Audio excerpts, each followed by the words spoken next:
Coisa de Mulher.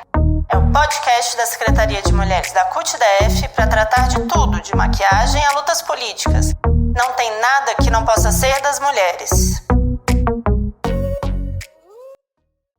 Boa noite a todas e todos. Eu sou Thaisa, sou professora da Secretaria de Educação, militante da Marcha Mundial das Mulheres e estou secretária da Mulher Trabalhadora da CUT-DF. Hoje é um dia muito importante, muito significativo para milhares de brasileiras, milhares de mulheres, que é o Dia Nacional da Trabalhadora Doméstica. Uma luta, uma caminhada que vem sendo feita por respeito ao direito há décadas. E estamos aqui com mulheres fantásticas que vão participar desse bate-papo com a gente. Vou pedir para elas se apresentarem. Está com você, Samantha. Boa noite, pessoal. Meu nome é Samantha, eu sou diretora do Sindicato dos Bancários de Brasília pela FETEC Centro-Norte e atualmente eu estou como secretária da pasta de combate ao racismo pela CUT. É com imensa alegria que estou participando dessa live em homenagem às trabalhadoras domésticas, mulheres de lutas.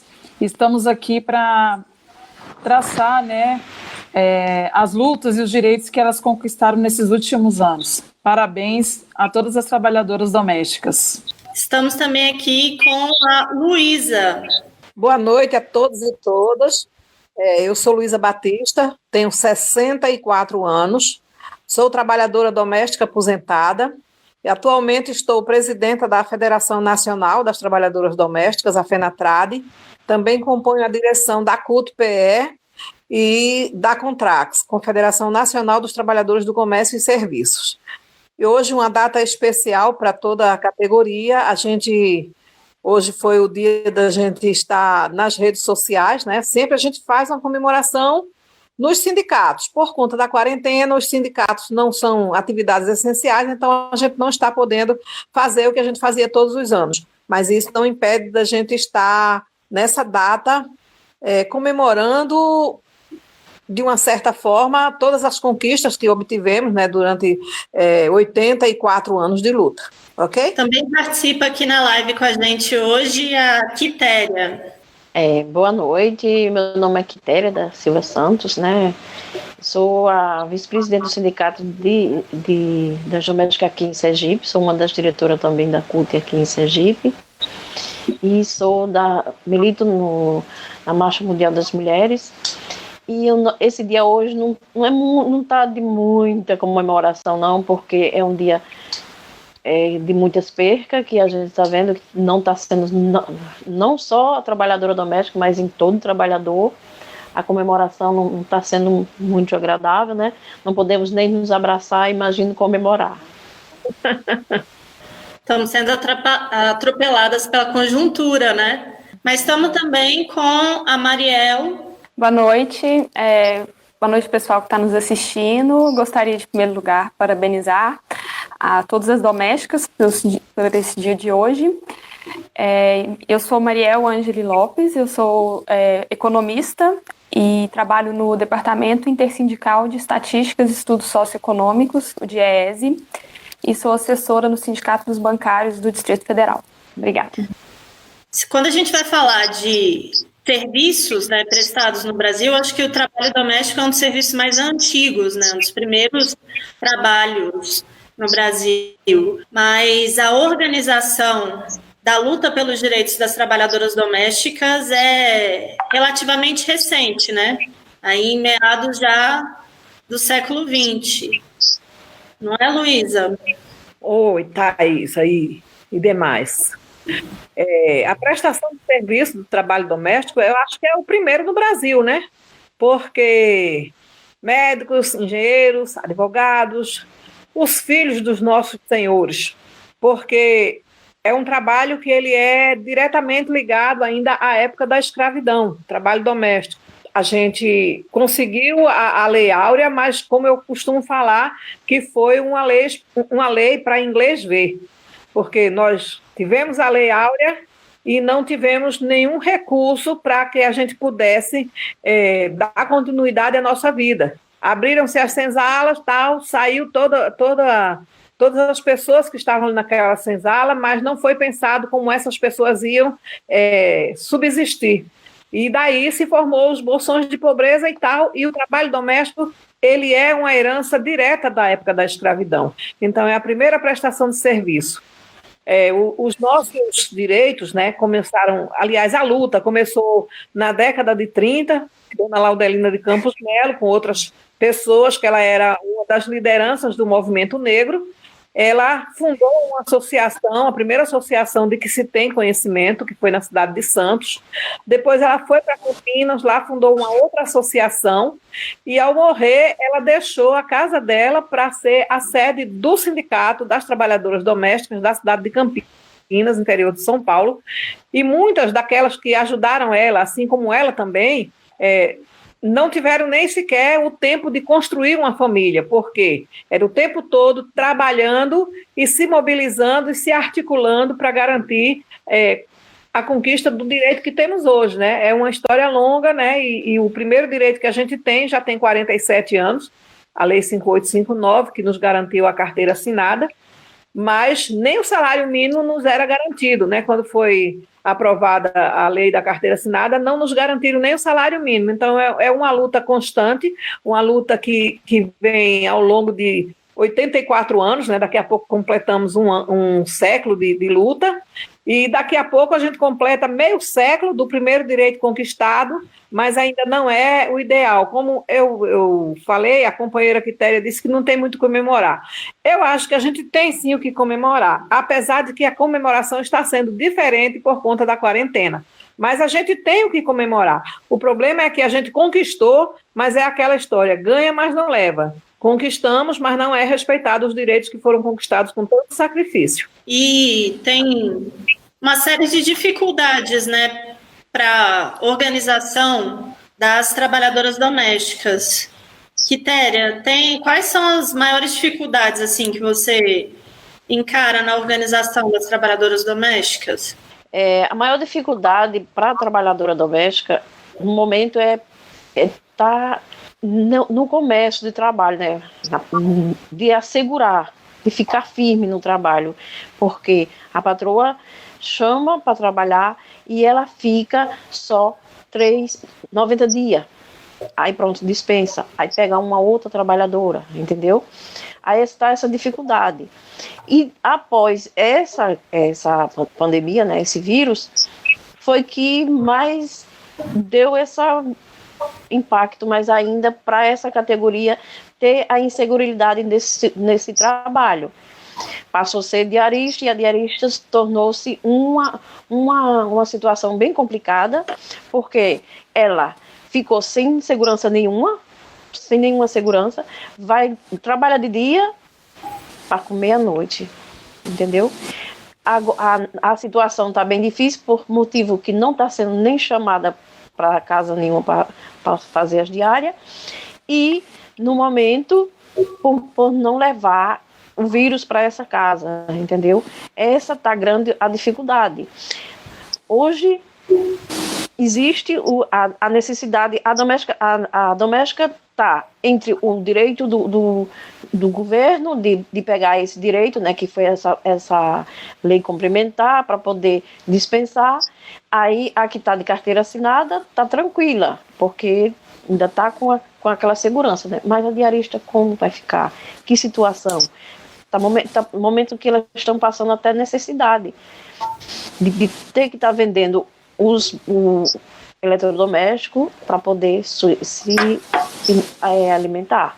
Às vezes até nem consegue ter o alimento, porque consegue a alimentação, mas não consegue o gás, vai estar recorrendo de comprar até o gás, que não está chegando a condições até a elas. A conjuntura está bem complicada, a gente vai tratar um pouquinho mais dela mais para frente. Acho que a Samanta queria acrescentar. Não, só falando, né, que a maioria das trabalhadoras domésticas são mulheres negras, né? E que hoje são mais de 7 milhões de trabalhadoras domésticas, que inclui as trabalhadoras domésticas, as faxineiras e as diaristas, né? e que 93% dessas mulheres trabalhadoras, elas são idosas e elas sustentam sozinhas a casa, né? Então, assim, é uma realidade, né, que acontece em meio aí esse governo fascista, machista e racista, né? Então, a maioria são negros e a gente também tem que combater toda a prática de racismo nessa relação de trabalho que hoje é muito acentuada. Mariel, eu sei que o Diese fez algumas pesquisas, né, sobre a realidade da trabalhadora doméstica. Tem algumas informações para a gente? Então, eu tenho algumas informações mais detalhadas para o Distrito Federal, porque a gente faz uma pesquisa no Distrito Federal, que é a PED, Pesquisa de Emprego e Desemprego, há muitos anos, e na próxima semana nós vamos divulgar um boletim do trabalho do emprego doméstico, com dados do Distrito Federal e de São Paulo. Mas, assim, o que a gente já tem, como a Samantha falou, a maior parte das empregadas domésticas no Brasil são negras. No caso do Distrito Federal, são mais de 80% das trabalhadoras. Menos de metade delas tem carteira assinada. Entre as trabalhadoras que são mensalistas, a maior parte tem carteira assinada, mas se a gente considerar o conjunto geral, as com carteira assinada, sem carteira assinada e as diaristas ou faxineiras, né, a gente vê que 48% tem CLT. Além disso, o que a gente tem notado nos últimos anos é que a proporção de empregadas domésticas sem carteira assinada se manteve estável, mas o número de trabalhadoras que se transformou em diarista aumentou. Isso é um pouco uma contradição com o que era esperado quando a gente tivesse a PEC das domésticas, né? Que todas as domésticas fossem regularizadas. Mas o que a gente viu um pouco é que muitos patrões demitiram, né, essa funcionária e começaram a contratar como diarista. Por isso a gente vê mais diaristas no mercado de trabalho doméstico. Uma outra coisa muito importante, como complementando o que as meninas falaram, é o fato de que metade das empregadas domésticas são chefes de família, ou seja, elas são a pessoa principal na residência que traz dinheiro para dentro de casa. Muitas dessas mulheres, quase a metade das trabalhadoras domésticas no Distrito Federal, têm filhos, crianças menores de 9 anos, então são mulheres que têm que fazer uma jornada de trabalho exaustiva no emprego, né? Normalmente de mais de 40 horas semanais, e além disso tem que cumprir essa jornada, digamos assim, dentro de casa também, cuidando das crianças, fazendo o trabalho doméstico da casa delas, né? Que elas saem todo dia para fazer na casa de outras pessoas. E aí, com esse aumento das diaristas e a gente vendo essas mulheres chefes de família com filhos pequenos, a gente vê um problema muito grande, porque metade das trabalhadoras domésticas no Brasil não contribui para a Previdência Social. Então, elas estão inseridas no mercado de trabalho há muitos anos, né? A grande parte começou a trabalhar ainda adolescente, algumas até crianças, e vão chegando às idades mais avançadas, não tem mais condições de trabalho, tem dificuldade para conseguir emprego, normalmente tem várias doenças ocupacionais, né?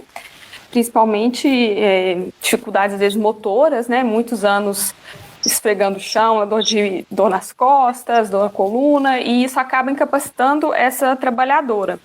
E aí ela não consegue trabalhar, não consegue juntar os anos necessários para se aposentar. Com a reforma da Previdência que foi feita o ano passado, isso ficou ainda mais difícil, porque a idade mínima para as mulheres aumentou, né? E as empregadas domésticas são as mulheres que começam a trabalhar primeiro, dentre todas nós. Então, são as que mais sofrem com essas mudanças de aumento da idade, porque elas não consideram que essas trabalhadoras estavam no mercado de trabalho há muitos anos, mais informalmente. E, Luísa, qual foi o impacto da apelidada PEC das domésticas, né? Que foi a emenda constitucional 72 de 2012 no governo da ex-presidenta Dilma? O que mudou? Qual foi o principal impacto? Bem, o impacto foi que muitos empregadores, né, porque, como eu falei, 47 anos que a gente tem direito à carteira assinada, e não era nem o salário. Em 1988, com a Constituição Cidadã, conseguimos mais alguns direitos. E aí, gradativamente, a gente veio conseguindo ampliar esses direitos. Em 2006, a Lei 11.324 já nos garantia os feriados, férias de 30 dias, porque até então as nossas férias eram de 20 dias, estava lá na Constituição em 1988. Conseguimos também a estabilidade da trabalhadora doméstica gestante e também foi vedado o desconto de alimentação e moradia, porque até 2006, por incrível que pareça, muitos empregadores ainda descontavam alimentação e moradia. E quando a trabalhadora saía, que reclamava isso na justiça, o juiz, que esse dinheiro fosse ressarcido à trabalhadora ou não. Então, a luta avançou, né? A companheira Creuza, que foi presidenta da FENATRAD por 3 mandatos, a luta avançou além das fronteiras, e aí entrou também a OIT, a Organização Internacional do Trabalho, que fez 3 seminários grandes em Brasília, em 2009, para ouvir a categoria, e em seguida teve a 99ª Conferência Internacional do Trabalho, em 2010, onde foi apresentadas as propostas, né, e esses seminários que houve em Brasília não foi só lideranças brasileiras, foram lideranças de toda a América Latina, América Central. Eu lembro que muitas companheiras que hoje a gente já se encontra em outras atividades, naquele seminário já estavam, né? Eu estava representando o Sindicato de Pernambuco, porque eu ainda não estava na FENATRAD. Então, a gente conseguiu avançar na luta, o apoio da CUT, da Contraxe, o apoio dos movimentos feministas, que foi muito importante desde o início da nossa luta, o apoio da Igreja Católica, o apoio dos movimentos sociais, do movimento feminista. Depois vieram as centrais sindicais, no caso a CUT foi a primeira central que realmente abraçou a nossa luta, veio a Contraxe, e aí a gente foi, a nível internacional, em 2010, foram 6 trabalhadoras domésticas, né, 6 lideranças, a Sueli de Sergipe, que hoje já é falecida, a Ione e a Creuza da Bahia, a Regina Simeão e a Regina Teodoro de Campinas e a Maria Noeli dos Santos do município do Rio de Janeiro. Então essas 6 companheiras foram representar o Brasil. O Brasil levou a maior delegação de trabalhadoras domésticas, né, de dirigentes, para a 99ª Conferência Internacional do Trabalho. Foi apresentado propostas. Em 2011, a gente conseguiu a Convenção 89, a aprovação da Convenção 89 na 100ª Conferência Internacional do Trabalho. E aqui a gente já tinha uma luta interna dentro do país para que fosse aprovada uma PEC. E foi aprovada a PEC 72 em 3 de abril de 2013. Foi no governo da presidenta Dilma, né? E aí a gente ficou aguardando que o Brasil ratificasse a Convenção 89, o que não aconteceu de imediato, porque infelizmente naquele momento, né, 2013, 2014, já tinha toda uma movimentação que muita gente não sabia e não percebia, mas já tinha uma movimentação para dar o golpe, né, no governo da presidenta Dilma.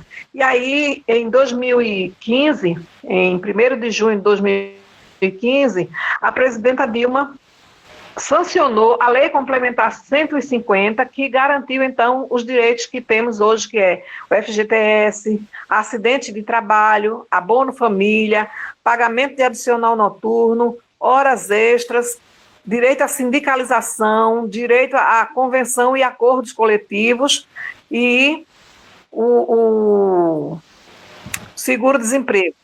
Só que a convenção coletiva, o único lugar aqui no Brasil onde temos convenção coletiva é o município do estado de São Paulo. É o sindicato do município do estado de São Paulo, porque é o único sindicato patronal que tem registro do estado de São Paulo.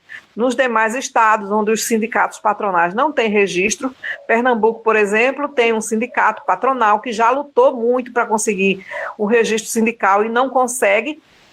Mesmo na época dos nossos governos, os registros sindicais desses sindicatos foram negados sobre o argumento de que o trabalho doméstico não aufere lucro aos empregadores. Então, não tinha por que ter sindicato patronal. E isso impossibilita uma convenção coletiva. Mas aqui a gente já está começando a conversar para que a gente, no futuro, tenhamos pelo menos um acordo coletivo. E a questão da sindicalização, foram 3 seminários que o DIEESE promoveu, né, nos anos de 2013, 2014, né, final de 2013 para 2014, o DIEESE promoveu na Casa de Retiro Assunção, em Brasília, 3 seminários. Nesses seminários foram discutidos a questão da implementação do E-Social, que foi promovido pelo DIEESE, mas contou com a participação das dirigentes de todos os sindicatos filiados à FENATRAD, da FENATRAD, da CUT, a Receita Federal, a Caixa Econômica Federal, o INSS, a Justiça do Trabalho, todos esses órgãos reunidos, assim como representantes do Sindicato Patronal do município, aliás, do Estado de São Paulo, e também de Curitiba. Aí a gente construiu o E-Social e nessa construção a gente colocou que seria a trabalhadora aceitou se filiar ao sindicato, esse desconto já saía descontado pelo E-Social. Infelizmente isso não aconteceu, né? Teve também a questão do imposto sindical, que se tivesse sido aprovado, a gente ainda teria tido 2 anos de imposto sindical, o de 2015 o de 2016 e o de 2017, mas infelizmente nada disso saiu no E-Social, né? Também houve a discussão da redução da contribuição do INSS, da parte patronal, era 12% que os empregadores recolhiam e foi feito um acordo para que os empregadores que já iam ter que recolher 8% do FGTS, mais 3,2% que soma a multa rescisória, no momento da rescisão contratual. Então, foi feito o acordo e baixou a contribuição previdenciária dos empregadores de 12% para 8%. Por isso que eu falo para a companheira Quitéria, a gente teve conquistas. Agora, atualmente, a gente está vivendo essa situação bem delicada, né? Tem também a questão que a mídia, logo quando a lei complementar 150 entrou em vigor, houve um aumento muito grande nas rescisões de contrato de trabalho, os empregadores preocupados porque teriam que recolher o FGTS. Depois, houve recontratação, inclusive de algumas trabalhadoras, que o empregador viu que não tinha a necessidade de demitir, mas aí veio o impeachment da presidenta Dilma em 2016, e aí a gente começou a lutar contra os retrocessos que estamos enfrentando hoje em dia, inclusive não só as trabalhadoras domésticas, porque a reforma trabalhista, ele retirou direitos, acredito que mais ainda de quem é seletista do que quem está na Lei Complementar 150, né, retirou muito mais direitos. E foi com a promessa de que a reforma era para garantir o aumento de contratações, né? Ou seja, diminuir o desemprego. E o que a gente viu é que esse desemprego foi ampliado, em seguida veio a reforma trabalhista e estamos nessa situação. Atualmente, as trabalhadoras que trabalham de carteira assinada, pode o empregador, junto com a trabalhadora, entrar em acordo e migrar para aquela medida 936, né, que vai garantir o pagamento. No caso da trabalhadora doméstica, não vai ser tão prejudicial como para as outras categorias. Por quê? Porque mesmo a trabalhadora, ela tendo um contrato de 2.000, 2.500 na carteira de trabalho, quando ela é demitida, ela só tem direito a 3 parcelas. Isso está na Lei Complementar 150. São só 3 parcelas no valor de um salário mínimo, independente do valor que ela tinha no contrato de trabalho. A situação mais difícil está para as trabalhadoras que trabalham sem registro em carteira, porque os empregadores não querem liberar elas nessa quarentena, mas também não querem pagar o salário delas. Então, essas estão recorrendo ao auxílio emergencial, assim como as diaristas. Só que esse auxílio emergencial, ele tem pessoas que já conseguiu, mas na real mesmo, ele é muito difícil, né, de fazer o cadastro. As meninas fazem e quando vai olhar, está sempre em análise. Então, a situação das trabalhadoras domésticas está muito difícil e o que a companheira Quitéria falou, que muitas estão tendo que vender alguns eletrodomésticos para comprar gêneros de primeira necessidade, é real, infelizmente. Gente, queria agradecer a todas e todos que estão participando com a gente pela página do Facebook. Quem está acompanhando, aproveita e curte a página, a gente tem uma página no YouTube da CUT-DF, os podcasts Isso é Coisa de Mulher, da Secretaria das Mulheres da CUT aqui do DF, estão todos lá na página, assim como outras informações. Vai lá no YouTube e clica no sininho para você receber os novos vídeos da CUT-DF. A Meg e a Ana Paula estão perguntando, aí eu vou passar a bola para a Quitéria, para falar um pouquinho mais, e depois a Samanta e a Mariel também. A Mariel e a Luísa já começaram a falar um pouco sobre os impactos das antirreformas da Previdência e antirreforma trabalhista que vieram depois do golpe de 2016 com o Temer, e falar um pouquinho de como é que isso foi vivido e continua sendo vivido pelas trabalhadoras domésticas, o impacto que essas antirreformas tiveram. Então, em relação à reforma trabalhista, né, as empregadas domésticas, ao mesmo tempo que elas conquistaram, né, direitos com a PEC das domésticas, que nem a Luísa falou, a reforma trabalhista e a reforma previdenciária vieram para tentar, né, retirar esses direitos conquistados. E um deles que mais me preocupa é em relação à aposentadoria, né? Porque a gente sabe que o trabalho doméstico, ele é muito árduo, ele é muito cansativo, e muitas são idosas, né? E o que acontece? Até mesmo pelo esforço físico que elas fazem, muitas vão chegar sem ter uma aposentadoria digna, né? E a preocupação que fica é a seguinte: como vai ficar as pessoas que dependem dessa mãe de família, que é trabalhadora doméstica, se não chegar a se aposentar? Eu acho que esse é um direito, assim, que está mais ameaçado, né? Que deveria ter dado um tratamento especial para essas trabalhadoras, porque vai totalmente de contramão, né? Elas já começam a trabalhar cedo, que nem a Maria falou, é o primeiro emprego delas, às vezes muitas delas já começam com 18 anos, às vezes vão ter a idade, mas não vai ter a contribuição, então isso vai fazer com que elas ainda fiquem mais vulneráveis, né? Então, assim, isso é uma preocupação. Então, e esse governo realmente veio mesmo para tentar mesmo tirar os direitos de todas as classes trabalhadoras, né? Mas eu vejo, assim, em relação à aposentadoria mesmo, que das trabalhadoras domésticas está bastante ameaçado. E a gente, como central sindical, a gente precisa lutar para garantir os direitos dela, a gente tem que unir, porque o momento é de unidade, né? Independentemente da profissão que exerça. E outra preocupação que eu tenho também, que foi falada aqui pela Luísa, foi em relação, acho que foi pela Quitéria, em relação às diaristas, né? Se elas não têm carteira assinada, não recolhem o INSS, como que vão ficar, né? Porque é outra preocupação, né? Porque em meio a essa pandemia, foi justamente o que aconteceu, né? Elas perderam, né, o direito que elas tinham de ter uma carteira assinada, para não ver desempregados viraram diaristas para fazer uma faxina ali, outra faxina aqui, né? Sem ter aquela necessidade, sem ter um vínculo de ter o registro na carteira. Porque, infelizmente, muitos empregadores recorrem a essa omissão que está na lei. Se você trabalhar 2 dias, não sou obrigado a assinar sua carteira de trabalho. Então, assim, essa omissão, essa alternativa também deixa a categoria, a classe trabalhadora das empregadas domésticas muito mais vulneráveis. Vou passar para a Quitéria. Bom, é o seguinte, é que essa diarista, um dia ela foi trabalhadora doméstica de carteira assinada com todos os seus direitos.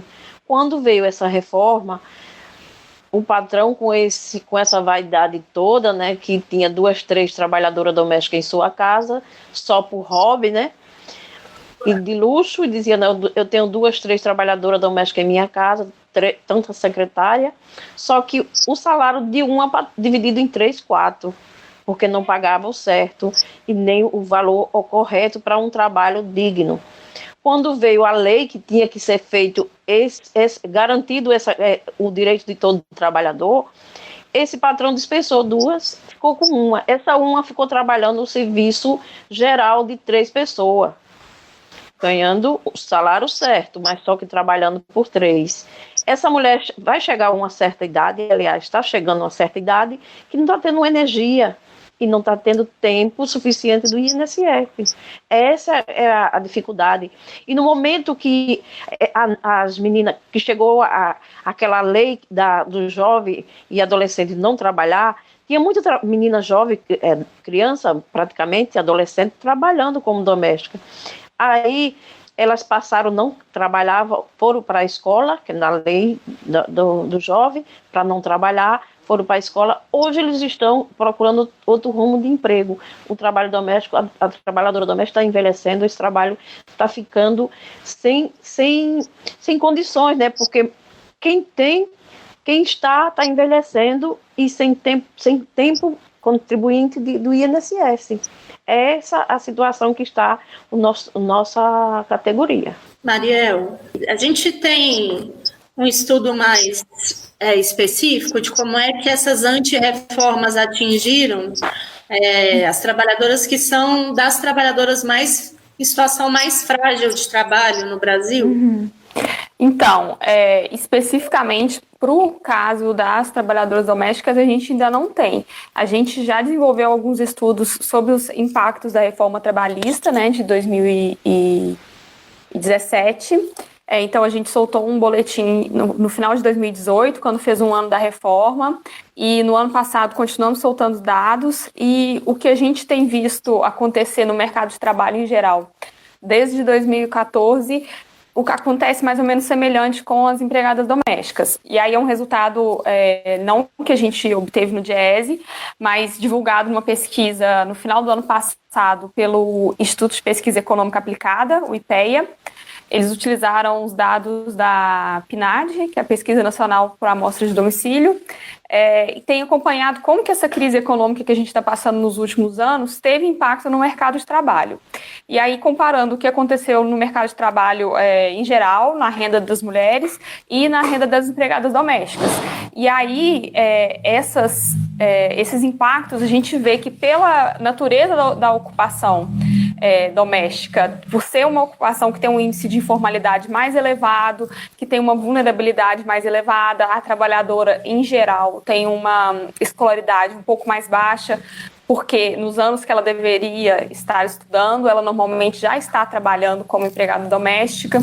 Aí o que a gente viu é que, bom, primeiro, uma coisa interessante, as empregadas domésticas, as 6 milhões de empregadas domésticas representam 14% de todas as mulheres que trabalham no Brasil. Então é um número bem significativo.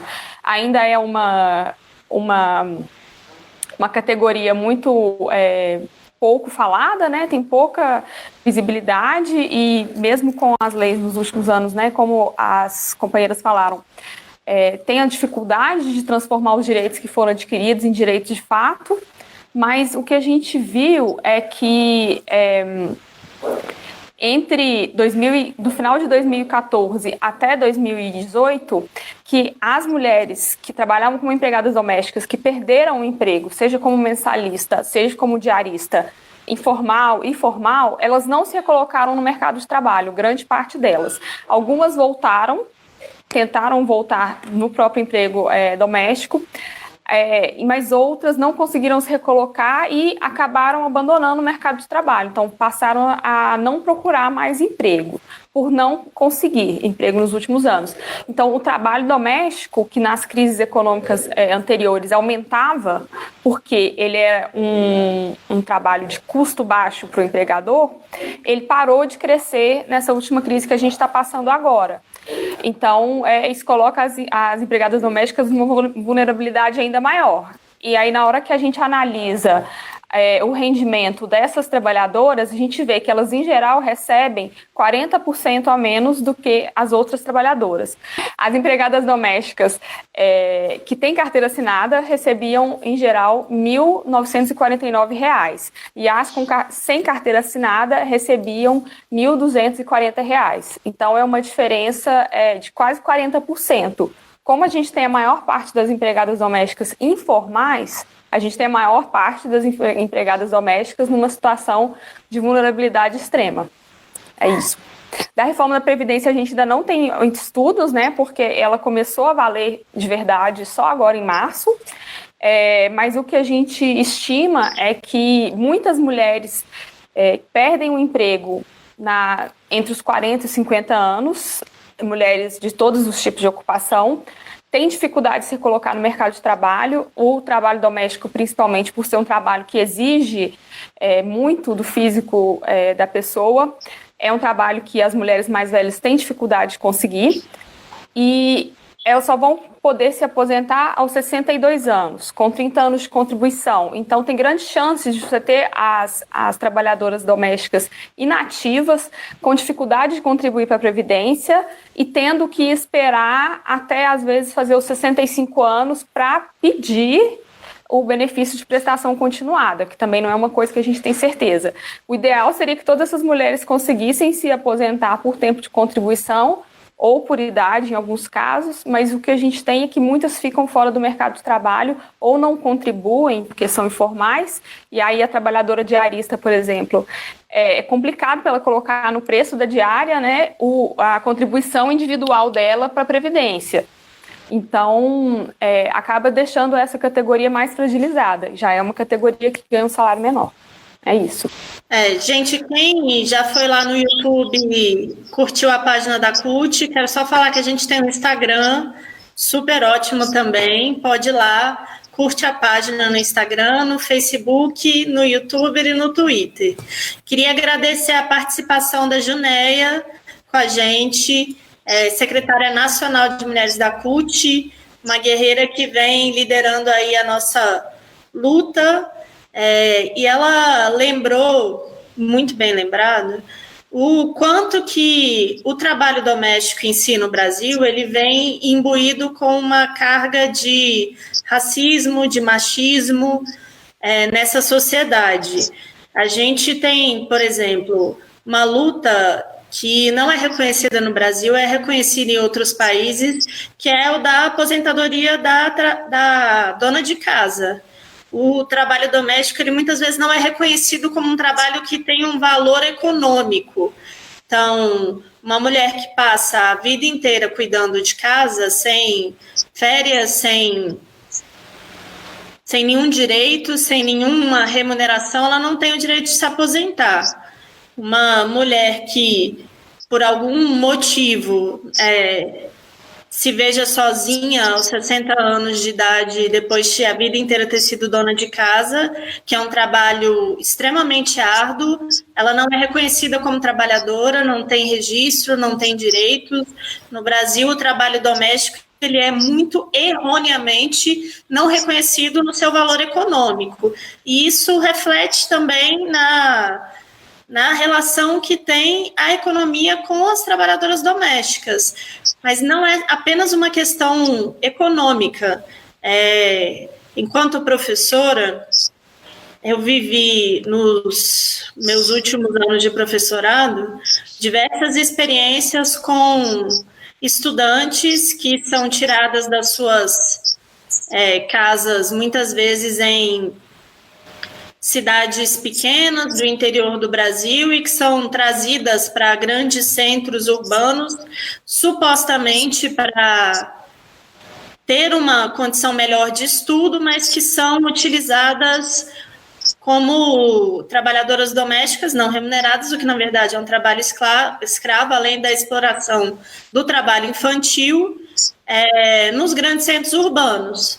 Então, a realidade de violência ela é muito presente nessa categoria, e aí eu queria perguntar para quem a vive, Quitéria e Luísa, se vocês podiam falar um pouco das dificuldades que são enfrentadas no dia a dia dessa profissão.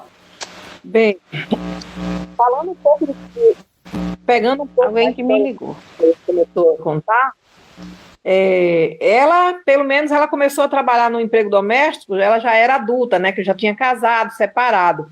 Eu comecei aos 9 anos de idade. Hoje isso já não é mais possível, né, o trabalho doméstico infantil. O trabalho doméstico só é permitido a partir dos 18 anos, mas na minha época eu comecei aos 9 anos de idade. E, assim, eu costumo falar que eu tive a idade da infância, mas não a infância propriamente dita. E as mulheres da minha geração, né, eu já tenho mais de 60 anos, a maioria está no trabalho doméstico, elas passaram por isso, começou a trabalhar muito nova. A Creuza mesmo começou a trabalhar aos 12 anos de idade, aqui a Lenira, a Eunice, todas nós começamos muito, muito nova mesmo, ainda criança. E isso vem mudando, né, tem inclusive uma convenção da OIT que não permite o trabalho doméstico para menores de 18 anos, mas infelizmente a gente sabe que nas entrelinhas ainda tem muitas pessoas que traz a trabalhadora, né, aquela menina jovem do interior, não, ela vai para minha casa, vai fazer umas coisinhas, mas ela vai estudar, e nessa de vai estudar, muitas delas ficam como, tem uma situação na Bahia, que a Creuza acompanha, chamada Gabriela. A Gabriela viveu mais de 13 anos, né, como escrava. Ela não podia nem sequer foi ao funeral da própria mãe, porque quando ligavam para a casa do trabalho, para a casa onde ela trabalhava, ou ela tinha ido para o shopping com o namorado, que não era verdade, ou ela estava na praia, enfim, nunca permitiam que ela falasse com os familiares. A mãe faleceu e não avisaram a ela. Resultado, hoje, Gabriela vive uma situação de violência doméstica com um companheiro violento, né, porque depois que ela foi resgatada desse trabalho análogo à escravidão onde ela vivia, né, em cárcere privado, ela foi para uma cidade do interior, acho que é Cansanção, interior da Bahia, e lá ela conheceu uma outra pessoa, teve filhos, tudinho, mas aí já vive uma outra violência, que é a violência doméstica, né, aplicada pelo companheiro. E a maioria de nós trabalhadoras na nossa faixa etária tem essa dificuldade. Voltando assim aos nossos direitos conquistados, os direitos eles existem. No papel ele não está perfeito, porém ele existe. A questão é a aplicação, né, desses direitos, o respeito a esses direitos, porque a gente não tem. Mesmo com a Lei Complementar 150, muitas trabalhadoras aí na informalidade, com essas reformas todas que aconteceu, muitas trabalhadoras, os empregadores demitiu, e elas, para não ficar desempregadas, qual é o arranjo que é feito? Elas ficam 2 dias, né, na casa de um empregador, que arruma mais 2 diárias para ela com uma pessoa conhecida, tudinho. Só que nesse momento da quarentena, não estão recebendo, né, porque se não está prestando serviço, eles não têm a consciência de entender que aquele dinheiro vai fazer falta para elas, e elas, nesse caso, elas ficam totalmente desprotegidas. Mas o trabalho doméstico, com todas essas situações, aqui no nosso país, a gente, pelo menos, ainda tem alguns direitos garantidos. E em outros países da América Latina, está ainda mais difícil a situação das trabalhadoras domésticas. Então, é uma luta a nível mundial. Isso acontece porque o trabalho doméstico ele tem outra situação também que já é grave, é a situação da gente não poder, uma empresa, quando recebe o trabalhador faz uma denúncia contra a empresa, o sindicato daquela empresa, ele pode ir até aquela empresa verificar. No nosso caso, a gente não pode. A gente sequer pode chegar nas portarias dos condomínios para levar um material para conscientizar as trabalhadoras domésticas. Aqui mesmo em Pernambuco, a gente faz boletins, né? E aí a gente vai naqueles condomínios onde tem muitas trabalhadoras, a gente ficava ali perto distribuindo. Aí o porteiro chegou e disse, olha, o síndico disse que se a senhora não sair daí onde a senhora está, ele vai chamar a polícia, que a senhora não pode ficar aqui distribuindo material, propaganda de sindicato, não. Então, ainda tem mais essa questão, que a gente não pode fiscalizar o trabalho doméstico. Se a gente recebe uma denúncia e encaminha para as delegacias regionais do trabalho, o auditor fiscal também não pode ir, né, porque a Constituição é clara que a residência só pode ser adentrada com a permissão, né, do dono da residência, e isso eles não vão permitir, que não vai deixar que se produzam provas contra eles. Então, isso dificulta ainda mais, né, o trabalho dos sindicatos e a aplicação de tanta dificuldade. O que acontece? a gente fica só no sindicato esperando que a trabalhadora procure o sindicato para fazer a denúncia, e muitas vezes a gente vê, chega as companheiras 20, 30 anos numa mesma residência, porque também tem aquela questão de trabalhar, entre aspas, né? Uma falsa solidariedade, quando diz a trabalhadora é como se fosse uma pessoa da família. Só que essa relação só é benéfica para o empregador, porque a trabalhadora se sente lisonjeada, gratificada. Não, eles me consideram muito, eles gostam muito de mim, é como se eu fosse uma pessoa da família. E ela só descobre que não pertence à família quando ela está adoecida, que ela não pode mais prestar serviço naquela residência, e também vai buscar o benefício, né, o auxílio-doença, e aí descobre que o empregador só recolheu 1 ou 2 anos no máximo de previdência social, e elas não podem sequer acessar o benefício. E no caso da aposentadoria para essas trabalhadoras, o que a Mariel colocou é muito pertinente, porque o trabalho doméstico ele é muito rotativo, e o trabalho doméstico traz um desgaste físico muito grande.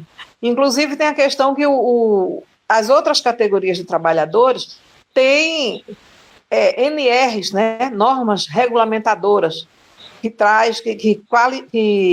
qualifica doenças ocupacionais. No caso das trabalhadoras domésticas, não temos NR, os nossos desgastes físicos não é considerado doenças ocupacionais.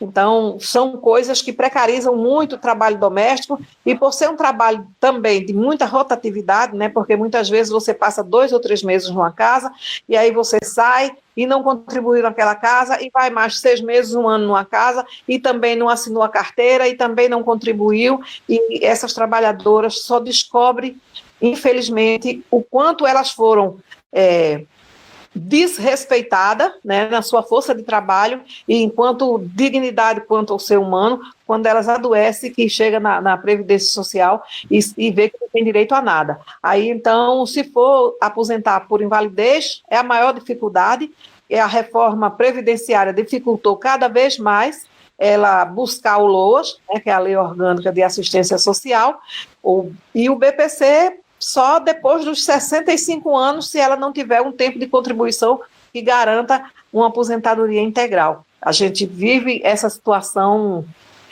terrível em todos os sindicatos de todos os estados. É comum, quando a gente está trabalhando, né, porque agora, como não somos atividades essenciais, não temos autorização para abrir os sindicatos. Mas quando a gente está atendendo, é comum todos os dias a gente receber, no mínimo, um caso numa situação dessa. Agora eu vou deixar a companheira Quitéria voltar e falar, né, porque deu problema no áudio dela, e aí eu fui em frente.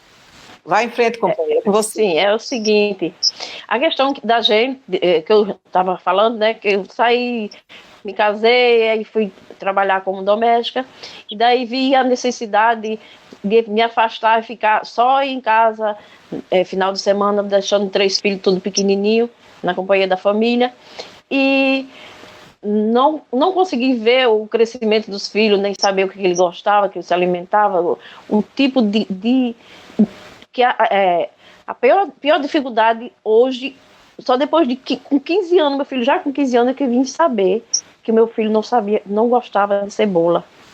Veja o grau da situação, né? Que meu filho gostava de futebol.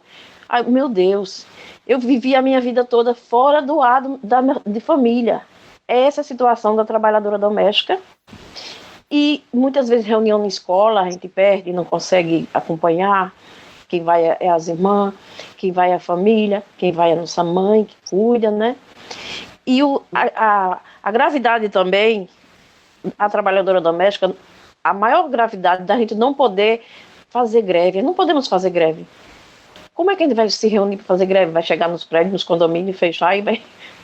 Quando é uma outra categoria, tudo bem, que é uma fábrica, né?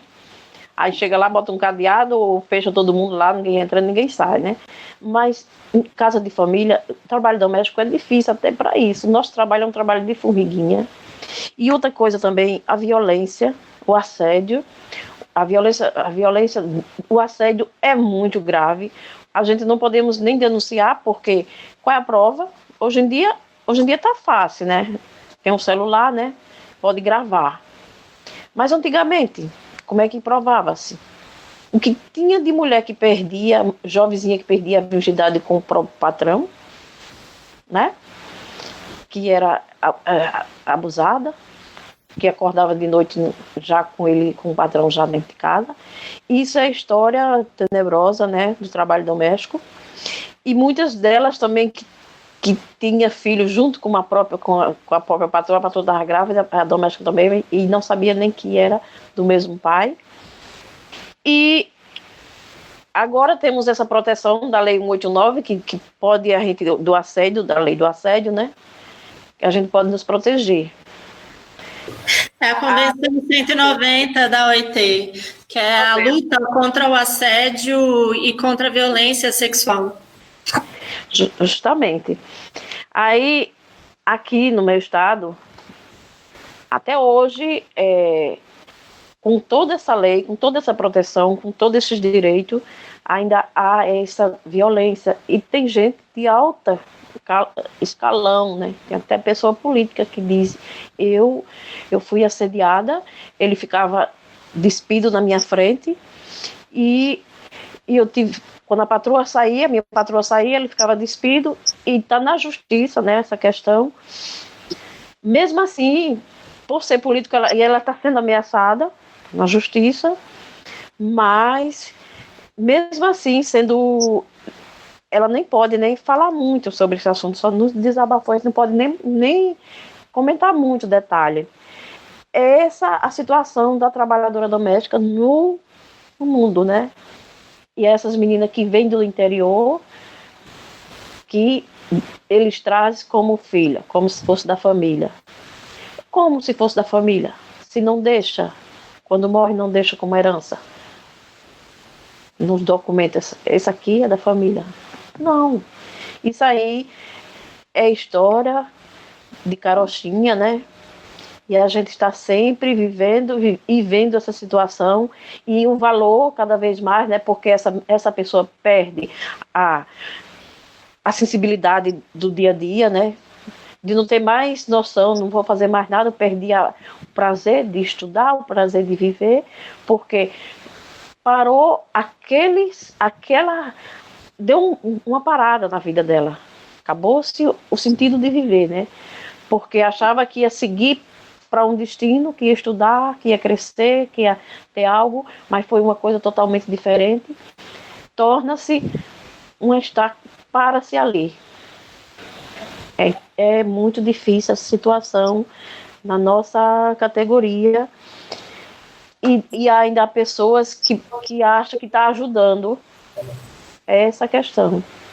Grande Quando a gente fala sobre o avanço da luta, né, das trabalhadoras domésticas, quando eu pergunto as dificuldades, é porque a gente tem a luta de classe, né, a luta econômica, mas a luta das trabalhadoras domésticas no Brasil é também a luta contra o racismo e contra o machismo. A luta contra a ideia do patriarcalismo no Brasil, né? E a gente caminha no combate a esses nossos dois ancestrais, mas caminhamos a pequenos passos nessa luta, né? Está muito distante ainda a gente vencer o machismo e o racismo no Brasil, a gente vencer a violência. Com relação a isso, eu pergunto para vocês, a partir do golpe de 2016, a gente tem a já frágil democracia, né? A democracia nunca foi plena para todo mundo, igualmente para todo mundo no Brasil, mas a partir de 2016, quando a Constituição já não tem o valor que ela foi instaurada em 88, o que ainda precisa avançar e o que retrocedeu na luta das trabalhadoras domésticas de 2016 para cá? Bem, o que retrocedeu foi a questão da contratação, né? Porque muitos empregadores passaram a demitir e contratar daquela forma que não é vínculo empregatício. segundo a Lei Complementar 150, que inclusive vai de encontro à Convenção 89, porque a Convenção 89 é clara.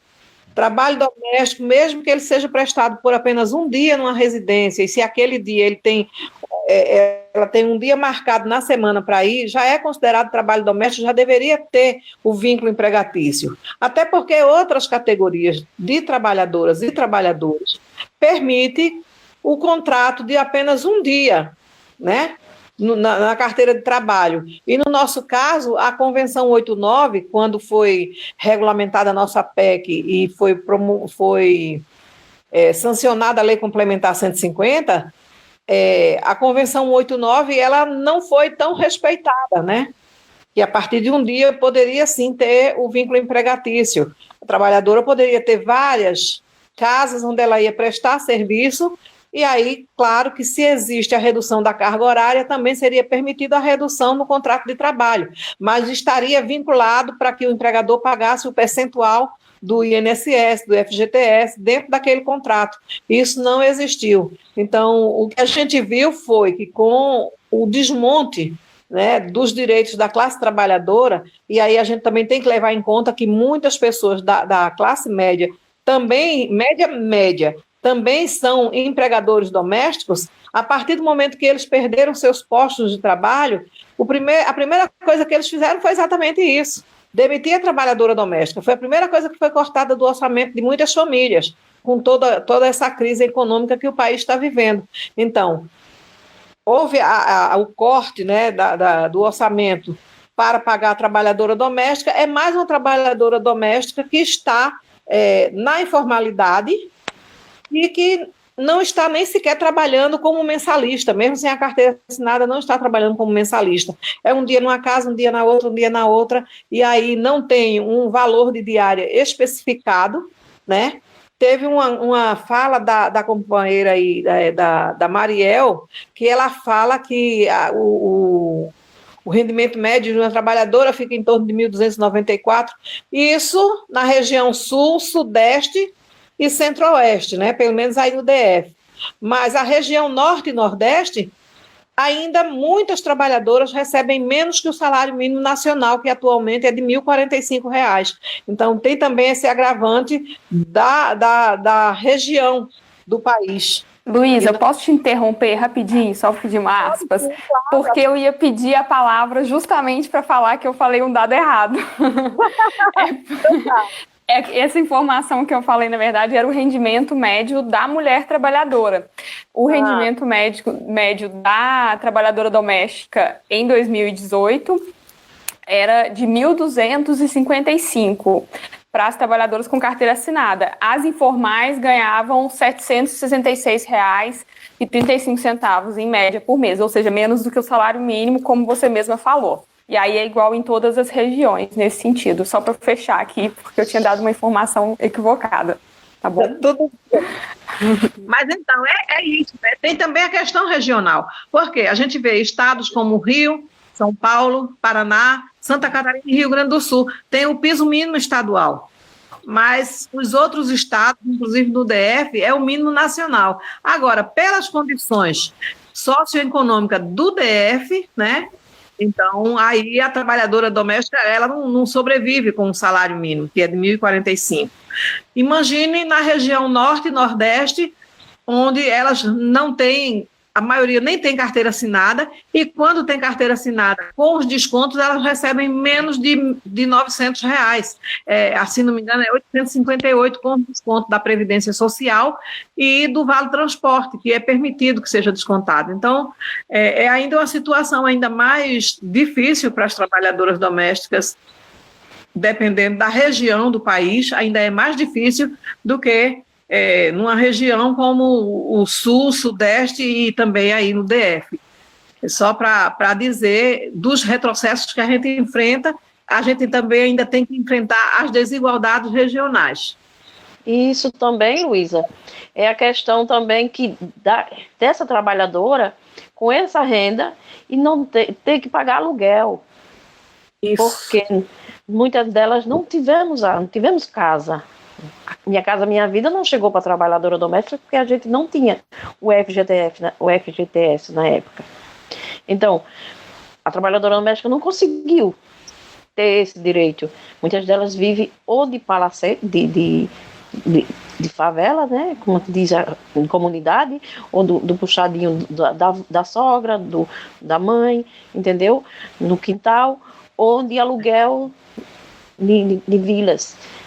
É ainda menos de 200 reais, não tem mais de 200 reais, é acima de 400 reais. E para sobreviver com esses 600 que o governo disse que vai ajudar. Fique em casa. Mas as mães só vai ter 1.200, meu Deus. Aí é bem difícil, né? E com os filhos dentro de casa, que não está podendo ir para a escola, para sobreviver com essa quantia. Aí Deus me acude, né? Deus me acude. Só um pequeno fiozinho. Agora, nessa quarentena, com as crianças em casa, eu não sei como é que está nos outros estados. Aqui, a Prefeitura do Recife está dando uma cesta básica, né, para as mães que têm filhos nas escolas municipais. E para quem tem filhos nas escolas estaduais, o governo está dando por mês R$50 por cada aluno. Eu tenho 2 netos, né? O meu filho caçula está desempregado, e eu tenho 2 netos que são alunos da escola estadual. Então, recebeu um cartão com o valor de R$100, que ontem ele foi ali no mercadinho e trouxe 2 sacolas, 2 sacolinhas, né? O fato é que ele, como ele não é do tipo de ficar parado, então ele tem feito todo tipo de trabalho, ele tem curso de eletricista predial, tudinho, mas não tem vaga de emprego, então ainda temos também que conviver com isso, como você bem lembrou, companheira. Pois é, aqui no meu estado, a prefeitura está passando é só a merenda escolar, o kit das merendas escolar, que não está tendo aula, e aquela parte estão dando. Agora, não ouvi falar ainda desse valor, não sei, né? Mas eu acho que não está tendo, não. Pois que minha irmã, a filha dela não pode entregar como direito, não, porque isso é auxílio emergencial. A gente quer, a luta é por direitos. Lógico. Exato. E aí, aprofundando um pouquinho sobre esse contexto que a gente está vivendo, que é extremamente delicado, de uma doença que atacou no mundo inteiro, que a gente está no início da disseminação do vírus no Brasil, então a situação ainda deve se complicar, né? Por quê? Porque a gente vive uma conjuntura onde a gente não tem um governo federal e muitas vezes não tem um governo regional que, de fato, entenda a realidade do trabalhador, ou se entende, não liga para ela, né? E os índices de desemprego aumentam, a quantia que se recebe como emergencial, como vocês bem falaram, não é uma quantia que, de fato, chegue sequer a um salário mínimo. Tem milhares de trabalhadoras e de trabalhadores no Brasil que enfrentam todo tipo de dificuldade, desde o acesso ao cadastro da Caixa, ao aplicativo da Caixa, para poder receber essa quantia, muitas vezes por falta do acesso mesmo à internet, ou dificuldade, ou tem tido problema no cadastro. E o que a gente vê é a situação cada vez mais pressionando os trabalhadores e as trabalhadoras no Brasil, e o governo não tomando, esse governo que foi eleito, não tomando uma atitude que defenda o trabalho. Tem se falado muito no mundo inteiro sobre a necessidade de proteção dos trabalhadores da saúde pública, das categorias de saúde pública que estão na linha de frente do enfrentamento a esse vírus, o que é absolutamente certo e pertinente, mas por uma realidade pessoal que eu tenho vivido, que eu não tenho conseguido ficar longe, né, dos hospitais, o que se vê dentro dos hospitais é que existe a dificuldade mesmo de que todos os trabalhadores das categorias da saúde tenham todos os equipamentos, mas todo mundo se esquece dos trabalhadores e das trabalhadoras da limpeza.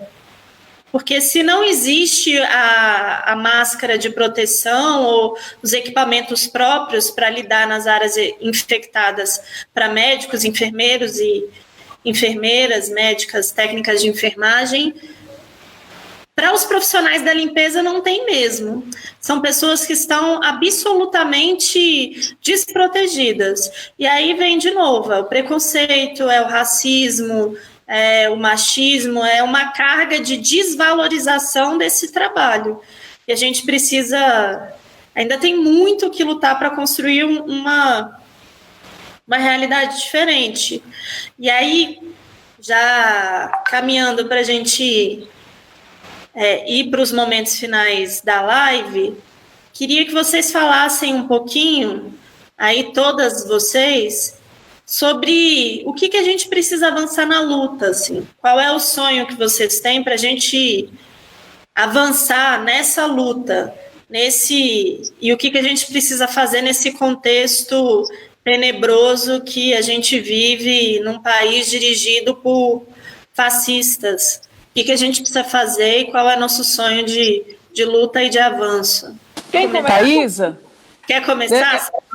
Não, eu só quero deixar registrado aqui que você estava falando da pandemia, que eu vou deixar para minhas colegas falar, sobre que a primeira morte dessa pandemia de coronavírus foi de uma trabalhadora doméstica, né, e negra, de que ela trabalhava na casa de patrões que tinham chegado de viagem da Itália, né, e que não queriam dispensar ela do trabalho. Então, assim, mais um motivo também, né, da gente estar ressaltando essa importância da trabalhadora doméstica, porque a primeira morte no Brasil desse coronavírus foi de uma trabalhadora doméstica. Só para você ver que ainda a gente está vivendo ainda numa sociedade, numa elite, numa burguesia que não dá valor, né, devido nas empregadas domésticas, que infelizmente é uma herança, né, escravocrata.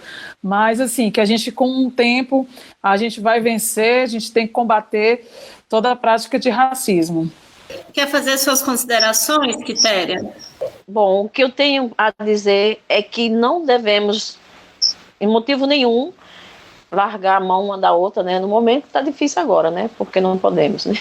Mas não devemos largar, nem esquecer de uma sequer.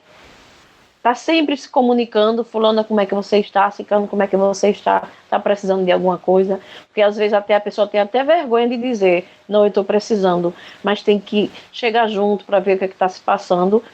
E o apoio de toda a categoria, de todo o sindicato, de toda das centrais, da Contrac, das federações, que nunca desista, que a gente nunca venha sentir esse momento de dizer assim, vou desistir, porque o momento agora é de nos unir para nos fortalecer, que agora que a luta começou foi agora. Vai lá, Mariel. Qual que é seu sonho? O que a gente ainda luta? Então, eu pensei em falar uma coisa boa e uma previsão de economista, ou seja, meio ruim. É só porque é o seguinte, a gente está tendo toda essa discussão do auxílio emergencial e eu não sei se todo mundo acompanhou de onde que nasceu essa discussão e de como que ela entrou no Congresso Nacional e foi aprovada tão rapidamente, né? Assim, considerando o quanto tempo que a gente fica normalmente esperando a tramitação de algum projeto de lei.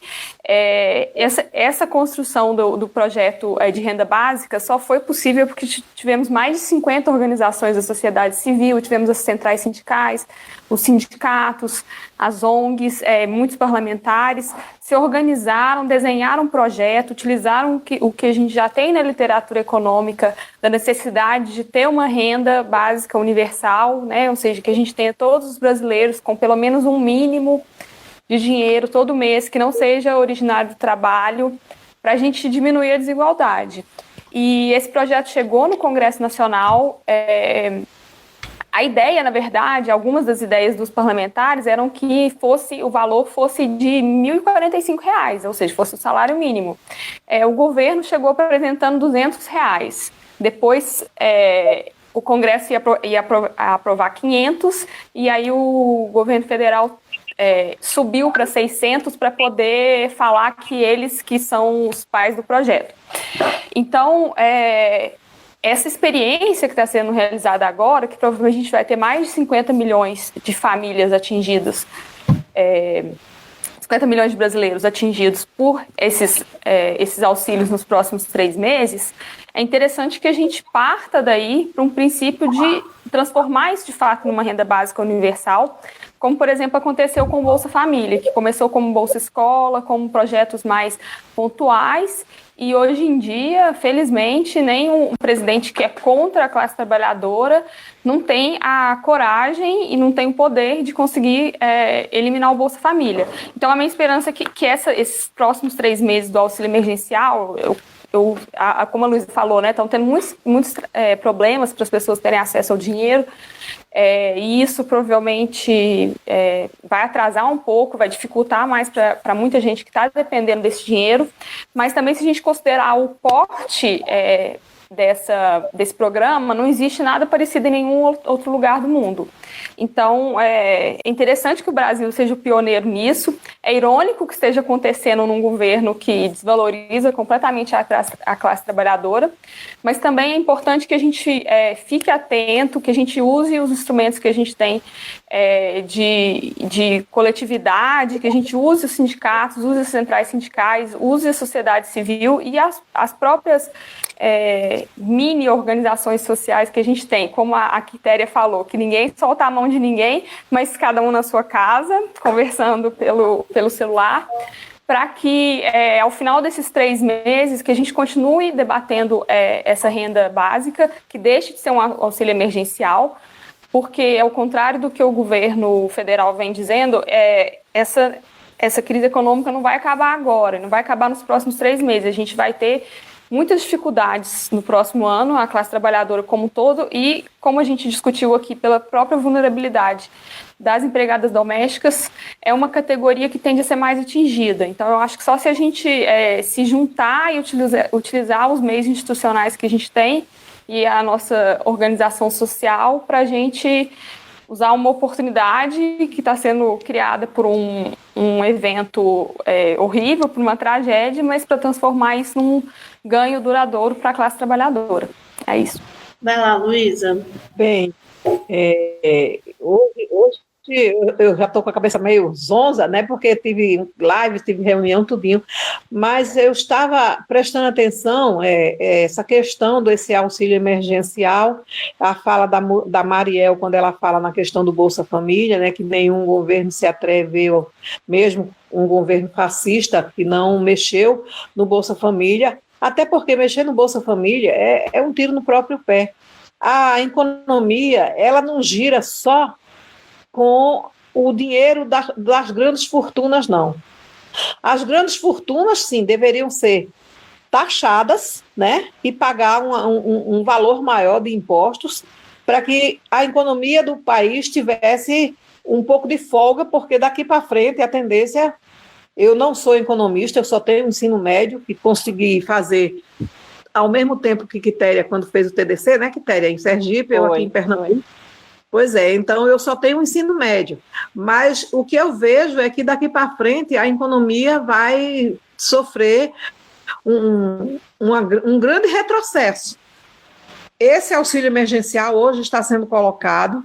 Tem também a questão do Bolsa Família. Eu acho que se o governo mexe no Bolsa Família, ele quebra muitos municípios das cidades do interior, porque nas cidades do interior são os aposentados e o Bolsa Família que faz a economia girar. E aqui nas capitais também é isso, vai trazer um retrocesso muito grande. Depois que passar esse auxílio emergencial, eu acho que muita gente vai ter que se reinventar, né, para poder continuar na luta, e inclusive esse governo fascista, né, que quer ser o pai desse auxílio emergencial, mas que a gente sabe, como bem a Mariel colocou, que não foi ele, por ele seriam só R$200, e ele achou que seria um valor que daria para as pessoas subsistir nesse momento de quarentena. Foi preciso que houvesse toda a movimentação dos movimentos sociais, de alguns parlamentares do nosso campo, né, para que esse auxílio fosse ampliado para 500, e aí ele, para não ficar por baixo, botou mais 100, mas daqui para frente a gente também vai ter que ver, porque tem a questão das contratações, a gente não sabe como vai ficar. Foi bem lembrado também a questão da trabalhadora doméstica, a primeira vítima fatal aqui no Brasil, no estado do Rio de Janeiro. Ela morava no município de Miguel Pereira, e os patrões vieram infectados, né, e ela teve que ficar lá, eles ficaram de quarentena e ela cuidando deles. Só que a maioria hoje está assim. Em São Paulo, por exemplo, a companheira do sindicato do município de São Paulo, ela relatou que a trabalhadora ligou para ela desesperada. Por quê? Porque os empregadores dela estavam infectados, né, com coronavírus, e ela estava com todos os sintomas, só que eles não queriam sequer pagar para que fosse feito o exame, né, fosse feito o teste para comprovar se era o Covid ou não que ela estava. Então, ela ficou desesperada, e aí foi necessário o Sindicato de São Paulo intervir, ligar para essa patroa e dizer: vocês vão pagar sim, porque foram vocês que infectaram ela, foram vocês que chegaram de viagem infectados. Teve também caso de cuidadora de idosos, que a filha do idoso disse que ela, enquanto estivesse em quarentena, que ela não sairia de dentro do apartamento, e que se ela saísse ia ser processada por abandono de incapaz. Só que eles também estavam cometendo um crime, que é o cárcere privado. Então, essa quarentena, ela trouxe, assim, foi uma reviravolta no mundo, e para nós, aqui no Brasil, foi uma reviravolta também na nossa categoria, nas outras categorias de trabalhadores. Hoje de tarde a gente estava com o companheiro Julimar falando, né, que os patrões ficam fazendo pressão para que serviços não essenciais sejam liberados, sem respeitar a quarentena, sem respeitar o risco que a gente corre nos transportes públicos.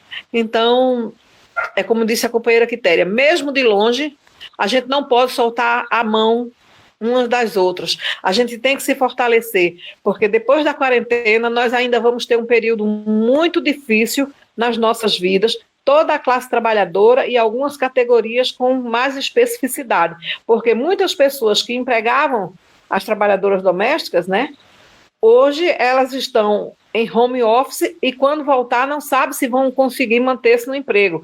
Então, se elas não conseguem se manter no emprego, com certeza aquela trabalhadora vai também perder o posto de emprego dela. Na realidade, é um efeito dominó, que uma pedra vai derrubando a outra. Então, a economia vai sofrer uma queda, um baque mais do que o que já está sofrendo, e isso vai se refletir em cima da classe trabalhadora, principalmente aquelas pessoas que ganham menos de 3 salários mínimos vão ser os mais afetados no período pós-quarentena. E também falar que a companheira que faleceu lá no Rio de Janeiro, um grande escritório de advocacia procurou a FENATRAD para dizer que poderia entrar com uma ação contra esses empregadores, que são pessoas ricas, que eles moram no Leblon, o metro quadrado mais caro do Rio de Janeiro. Só que a família da trabalhadora disse que não queria mexer, deixasse para lá, não queria saber dessa história. Ela já tinha 63 anos, trabalhava há 20 anos numa mesma residência. Provavelmente, se ela não for aposentada, se ela não era aposentada, né, porque às vezes a pessoa se aposenta, mas para a necessidade de completar a renda, fica trabalhando até aguentar. E isso acontece muito, infelizmente.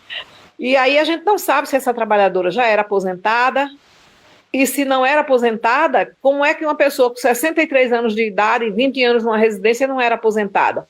Ela poderia ter pleiteado aos 60 anos, que ainda não tinha saído a reforma previdenciária, era 15 anos de contribuição e 60 anos de idade, ela poderia pleitear essa aposentadoria.